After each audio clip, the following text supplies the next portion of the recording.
டித்வா பேரிடர் காரணமாக கடந்த 28ஆம் தேதி அன்றைய தினம் ஏற்பட்ட வெள்ள அனர்த்தம் காரணமாக கிளிநொச்சி மாவட்டத்தின் A35 பிரதான வீதியில் 11ஆம் மைல்கல் பகுதியில் அமைந்துள்ள பிரதான பாலமானது கடும் வெள்ளம் காரணமாக பெரும் பாதிப்பு ஏற்பட்டது. இந்த நிலையில் சேதமடைந்த பாலத்தை புனரமைக்கும் பணியில் இந்திய இராணுவம் மற்றும் இலங்கை இராணுவமும் வீதி அபிவிருத்தி திணைக்களமும் இணைந்து துரிதகதியில் புனரமைப்பு பணிகளை நேற்றைய தினம் நிறைவு செய்துள்ளது. குறித்த பாலத்தின் புனரமைப்புக்காக இலங்கைக்கு வந்துள்ள இந்திய இராணுவத்தினர் மற்றும் இலங்கை இராணுவத்தினரும் இணைந்து நேற்றைய தினம் பாலத்தின் அபிவிருத்தி பணிகளை பூர்த்தி செய்தனர். இதன்போது நேற்றைய தினம் இந்திய துணை தூதுவர் சாய் முரளி கலந்து கொண்டார்.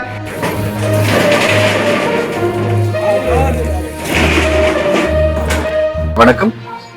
சைக்ளோன் தித்வா, அதாவது தித்வா சூறாவளியின் பிறகு வெள்ளத்தால் பாதிக்கப்பட்ட மக்களுக்கு, பிரதேசங்களுக்கு இந்திய அரசாங்கத்தின் சார்பாகவும் இந்திய மக்களின் சார்பாகவும் ஆபரேஷன் சாகர் பந்து, அதாவது சாகர் பந்து நடவடிக்கை என்ற தலைப்பின் கீழ் 28 நவம்பர் அன்று ஆரம்பிக்கப்பட்ட இந்த திட்டத்தின் கீழ் பல்வேறு விதமான உதவிகள் இந்திய மக்களின் சார்பாக வழங்கி வருகின்றோம்.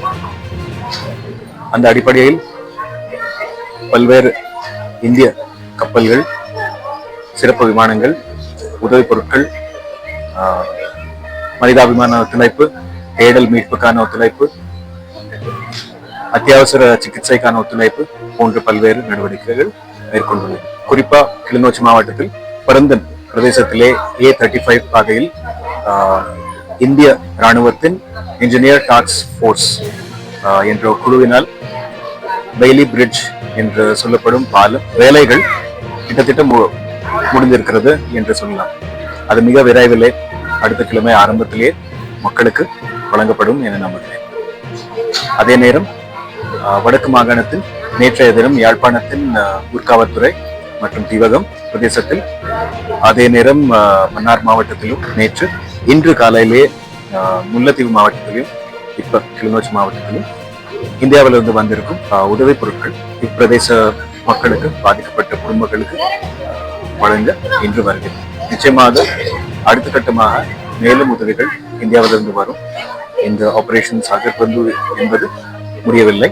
இது தொடர்ந்து பல்வேறு விதமான உதவிகளை இந்திய மக்களின் சார்பாக உங்களுக்கு வழங்குவதற்கான ஒரு மிக முக்கியமான திட்டமாக நடைபெறும். மேலதிக செய்திகளுக்காக எமது யூடியூப் தளத்தை சப்ஸ்கிரைப் செய்யுங்கள்.